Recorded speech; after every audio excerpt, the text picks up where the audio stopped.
দিনটা ছিল জগন্নাথ দেবের স্নানযাত্রা আর সোমবারও পড়েছিল, সাথে ছিল পূর্ণিমাও। আমার ঠিক তার আগের দিন থেকে প্রচণ্ড পরিমাণে ইচ্ছা করছিল যে ভূতনাথ যাই, একটু মহাদেবকে দর্শন করে আসি, সাথে মোটা মহাদেবের কাছেও যাব। সবাইকে জিজ্ঞাসা করলাম কি রে কেউ যাবি, কিন্তু সবারই কাজ আছে, তাই একাই বেরিয়ে পড়লাম মহাদেব দর্শনে। আর সেদিন ঝিরিঝিরি বৃষ্টিও পড়ছিল, সোজা চলে গেলাম ভূতনাথ দর্শন করতে। বাবাকে পুজো দিয়ে দিলাম, ভিতরে অনেকক্ষণ দাঁড়িয়ে আরতি দেখলাম। এরকম আরতি না আমি সুন্দরভাবে কোনোদিনও দেখতে পাইনি এর আগে, এতবার এসছি প্রথমবার। বুঝতেই পারছো প্রচুর ভিড় ছিল, আমি আর ভিতরে ক্যামেরা করতে পারিনি। তারপরে জ্বালিয়ে নিলাম কর্পূর।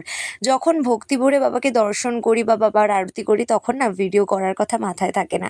তারপর চলে গেলাম হনুমানজির মন্দিরে। আগে ভূতনাথ দর্শন করে তারপরে সোজা কিন্তু আমি এই মন্দিরে চলে যাই। আগে যতই কাজ থাকতো সোমবার করে কিন্তু আমরা ঠিক ভূতনাথ মন্দিরে দর্শন করতে চলে যেতাম। এখন সবাই সবার কাজে ব্যস্ত, খুব একটা যাওয়া হয় না। কিন্তু সেদিন যেন কীরকম একটা ভগবান টানলো, মনে হলো না আজকে আমাকে যেতেই হবে। আমার সাথে কেউ যাক বা না যাক, যতই বৃষ্টি পড়ুক তাও বেরিয়ে পড়লাম বাবার ডাকে। আর হনুমান মন্দিরে এই মহাদেবের কাছে আমার দাঁড়িয়ে থাকতে খুব ভালো লাগে, মনে হয় চুপ করে দাঁড়িয়ে থাকি চোখ বন্ধ করে। আর তারপরে হনুমানজির দর্শন করে বেরিয়ে পড়লাম। এরপরে কিন্তু চলে যাব সোজা মোটা মহাদেবের কাছে। এর আগে তোমরা জানো আমি একবারই মোটা মহাদেব এসেছিলাম, সেটা হচ্ছে সন্ন্যাসের সময়। আর এই প্রথমবার আমি এইভাবে সন্ধেবেলা মোটা মহাদেবের কাছে যাচ্ছি। যদিও আমার কপালটা খারাপ ছিল, মহাদেবের আরতিটা আমি দেখতে পাইনি মোটা মহাদেবের। তাও ইচ্ছা আছে পরের বার এসে মোটা মহাদেবের আমি আরতিটা দেখব। আর কি সুন্দর বাবাকে দেখো এখানে ফুল দিয়ে সাজানো হয়েছে, কি ভালো লাগছিল দেখতে। আর তারপর ওখান থেকে বেরিয়ে সোজা হাঁটি হাঁটি পায়ে চলে এলাম গঙ্গার ঘাটে। ভূতনাথে আসবো আর গঙ্গার ঘাটে বসে এক কাপ চা খাবো না, তা কি হয়? আগে না আমার মন খারাপের জায়গা ছিল এই গঙ্গার ঘাট। এখন যদিও আমার মন খারাপ হয়ও না, আর খুব একটা গঙ্গার ঘাটে আসা হয়ও না। আর এই যে চা কাকুকে তোমরা দেখছো, যারা আইটিতলা ঘাটে আসো তারা তো এনাকে চেনো।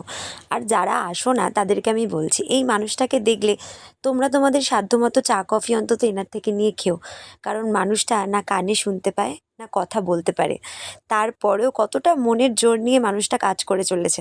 আমি যতদিন ধরেই গঙ্গার ঘাটে আসি আমি কিন্তু তবে থেকেই মানুষটাকে চিনি। তারপর আর কি বেশ কিছুক্ষণ বসে এবার বাড়ি ফেরার পালা।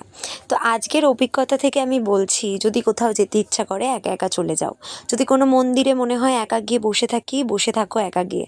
যদি কোনো রেস্টুরেন্টে মনে হয় একা গিয়ে খাই, একা একা চলে যাও খেতে। একা উপভোগ করার থেকে বেশি আনন্দ আমার মনে হয় জীবনে আর কিছু নেই। এই যে শান্তিতে আমি মন্দিরে গেলাম, শান্তিতে গঙ্গার ঘাটে একা একা বসলাম, নিজের সাথে নিজেকে সময় কাটালাম, এর থেকে আনন্দ আর কি হয় বলো? তো ভিডিওটা এখানেই শেষ করছি। সবাই ভালো থেকো, সুস্থ থেকো। হর হর মহাদেব।